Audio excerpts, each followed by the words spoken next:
The test is in 4 parts: Part 1, Part 2, Part 3, and Part 4. Now look at Part 1. Part 1. For questions 1 to 5, choose 5 answers from A to H. Which of these statements about boomerangs does the speaker make? First, you have some time to look at questions 1 to 5. Now we shall begin. You should answer the questions as you listen, because you will not hear the recording a second time. Listen carefully and answer questions 1 to 5.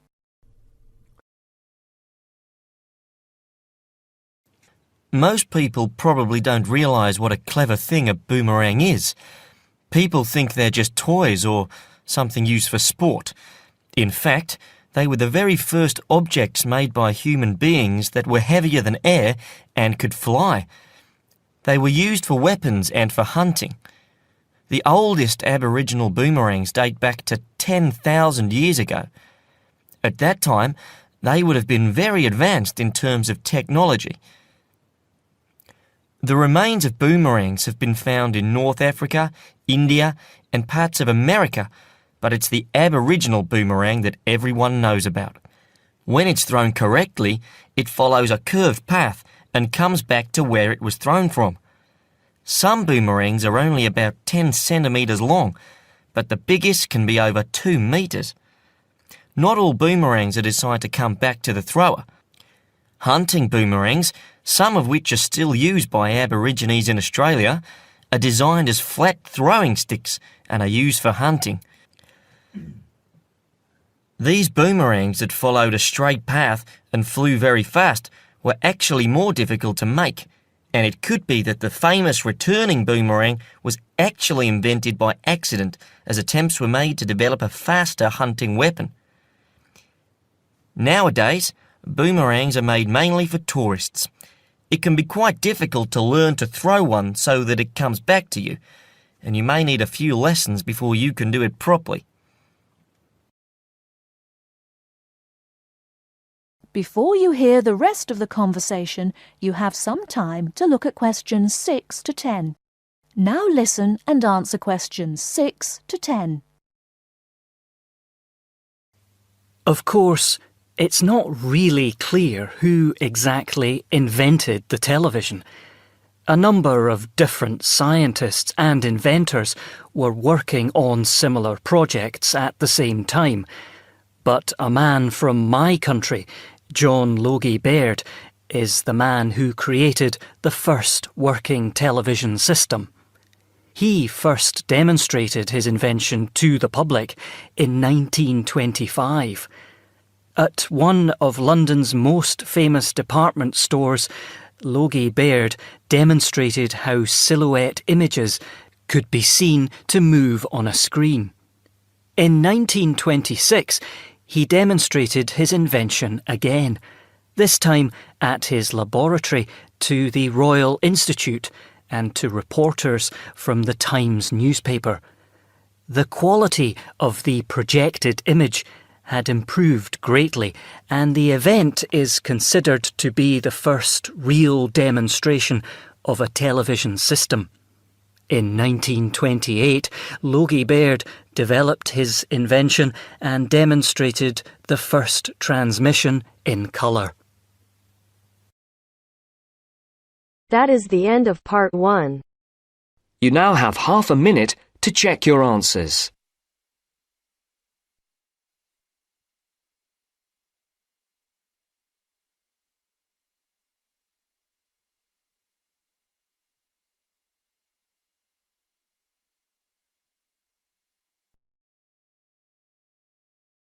Now turns to Part 2.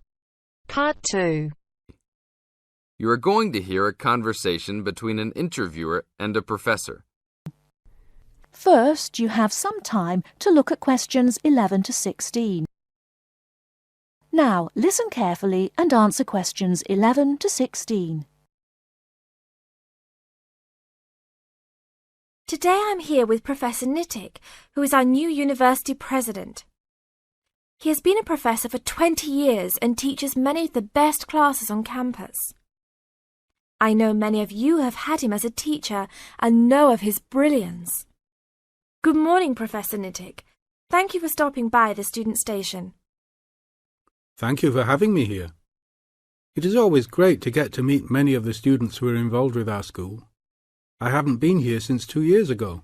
Yes, I remember at that time you were still teaching every semester. 2 years later, you're only teaching every once in a while. But it seems like you are still always busy. The administration world is just as busy as the teaching world for you. How do you stay in touch with the university, even with the change in your everyday duties? I try to stay in touch with what is popular with the university students. I usually spend time with as many students as I can. They usually give me insight into what the new concerns and beliefs are for the new generation. On top of that, I try to be as youthful as I can. I consider myself to be youthful, at least for my age. So I always have a good time and try to stay young. I try my best to not just be a teacher, but also participate in university life. Interesting.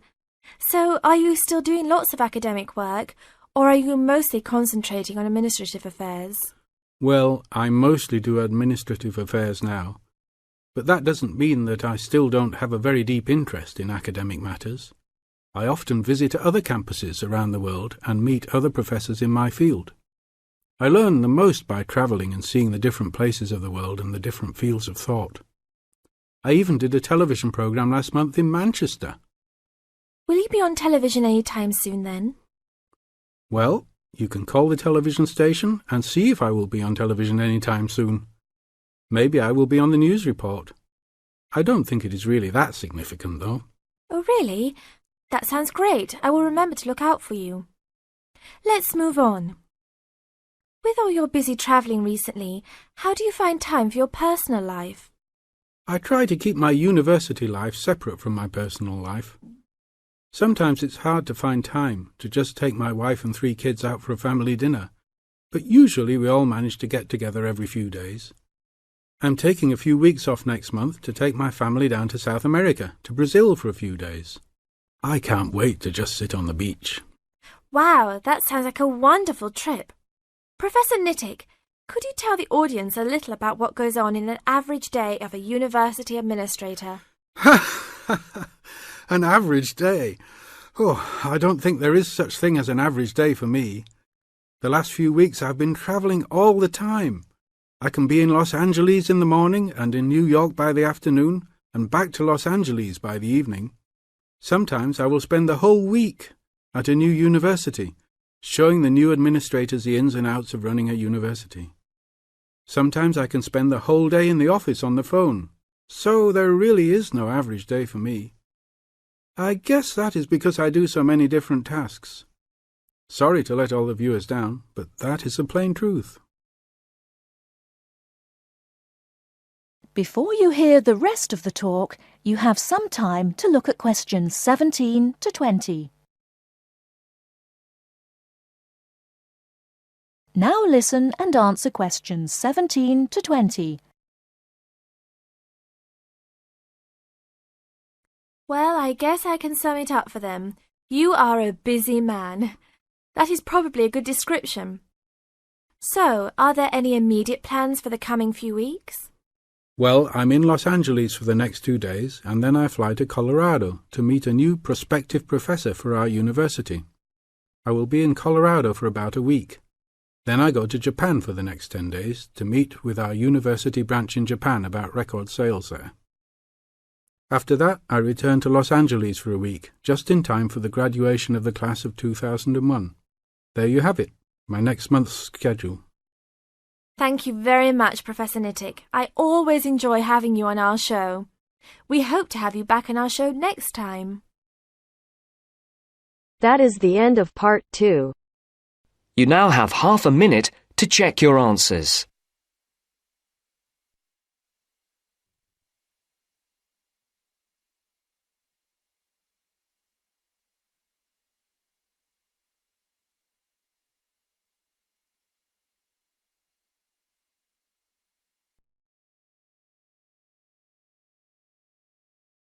Now turns to part 3.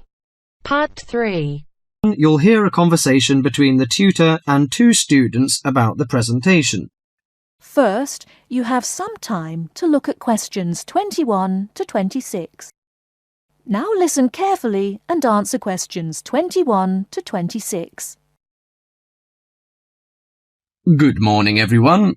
Well, I think we can start straight away by getting Rose and Mike to do their presentation. Would you like to start, Rose? Yes, well, we've done a survey on local entertainment.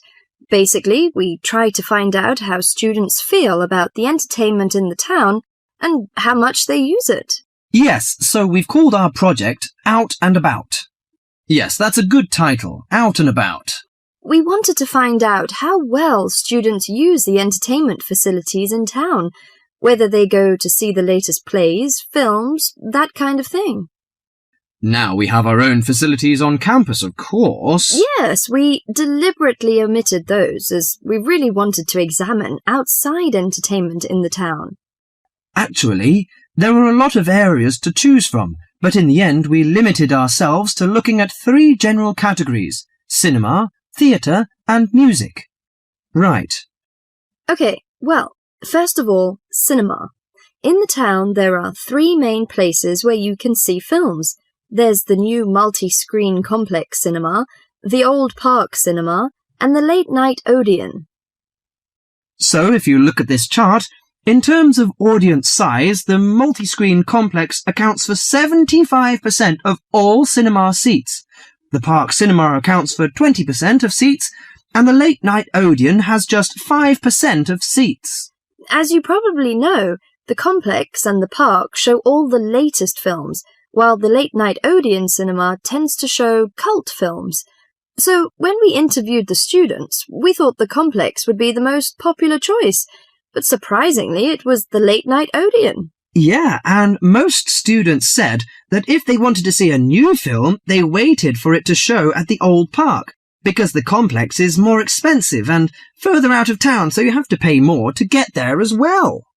Yes, and that adds to the cost, of course, and detracts the popularity, evidently.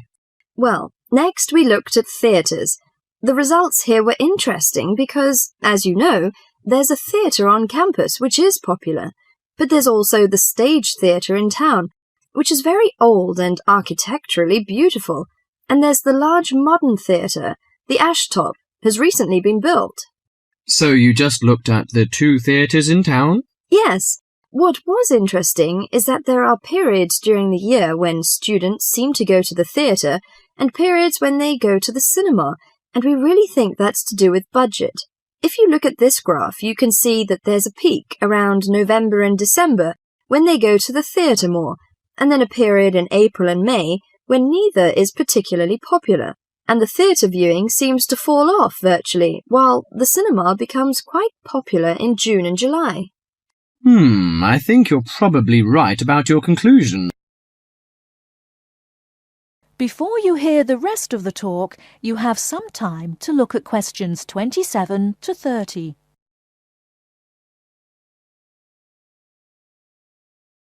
Now listen and answer questions 27 to 30. Well, lastly we looked at music, and this time we were really investigating the sort of small music clubs that offer things like folk or specialise in local bands. So not musicals as such. That's right. We looked at 3 small music venues and we examined the quality of the entertainment and venue and gave a ranking for these. A cross, meaning that the quality was poor, a tick, meaning it was okay, and 2 ticks for excellent. First of all, the Blues Club, which obviously specialises in blues music. This was a pretty small place and the seating was minimal, so we didn't give that a very good rating. No, we don't recommend that one really. Then the Sunrise, which plays a lot of South American music, was a big place, very lively, good performers, so 2 ticks for that one. The Pier Hotel is a folk venue, a good place for local and up-and-coming folk artists to play. Not the best of venues, as it's in a basement and a bit dark, but the quality of the entertainment was reasonable, and the lighting was very warm, so we felt it deserved an average rating. Finally, there's the Bald Rock Cafe, which features big rock bands and is pretty popular with students. And we enjoyed ourselves there as well, so total marks for that one. And then did you get any information from the students as to which of the clubs they preferred? That is the end of part 3. You now have half a minute to check your answers.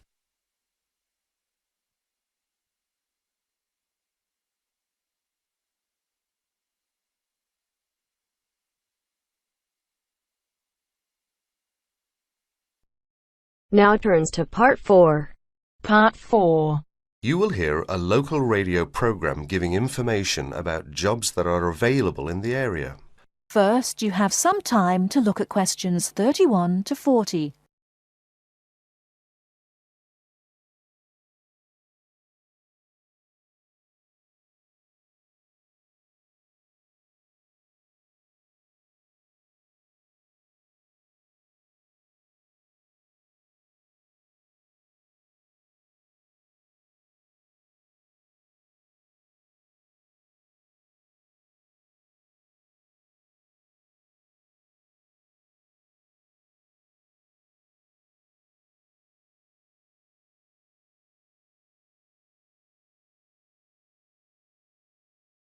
Now, listen carefully and answer questions 31 to 40.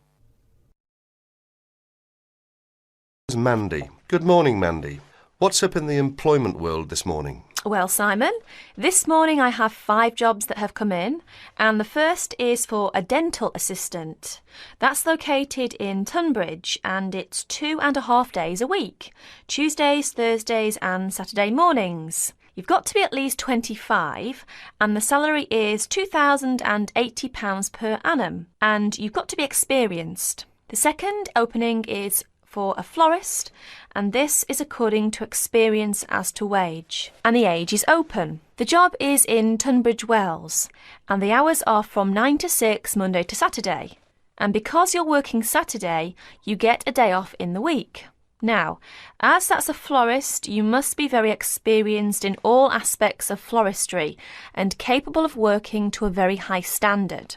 Previous managerial experience is an advantage, as this job has actually got nice prospects, because there's a possibility of management for the right applicant. So there's one for someone who's going places.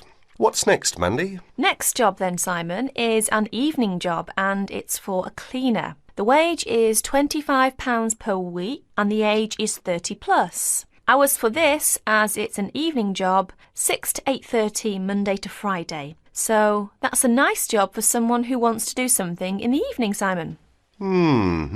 They must be fully experienced as an office cleaner, hoovering, dusting and polishing, etc. And where's that one based? Oh yes, that one's in Tunbridge. The fourth job we've got lined up is for general catering assistant, based in Paddock Wood. The wage is £48.40 plus full board, so that's full board and it's £48.40. The age is 18 plus, and there are alternate shifts on this job. It's 7 a.m. to 3 p.m. and 11:30 to 7:30 p.m. and the job consists of cleaning, washing up the kitchen, as well as serving in the dining room and all sorts of domestic duties. Experience is not necessary. So, for someone who's 18 plus, that's a nice little job there. And here's the punchline: 10 weeks holiday per annum. Oh ho, I might put in for that myself. I can just see you up to your elbows in the washing up, Simon. Last vacancy is for an office job. That's secretary and personal assistant based in Tunbridge. The wage is £4,298 per annum. Now, there's a little bit of detail I must give here. It's part-time to start with, 3 days a week for 3 months. So for the part-time, it's 3/5 of £4,298. And then after 3 months, it goes to a full-time job, 9 to 5. That's for someone 21 plus. And the job consists of work as a secretary cum personal assistant to social workers. You need fairly good shorthand and good typing speeds required. And it's also related to clerical work. answering the phone, and reception, etc. And because it's working for social workers, you need a responsible attitude and common sense. So, if you're interested in any of these jobs, get in touch with Tunbridge Job Centre on Tunbridge 55499 and ask for extension 30. And that's it, Simon. Thank you very much indeed, Mandy. By the way, that's your day's work done. You can just sit back now and do absolutely nothing. Wouldn't that be nice, Simon? Haha, if only I could. That is the end of section 3. That is the end of part 4. You now have half a minute to check your answers.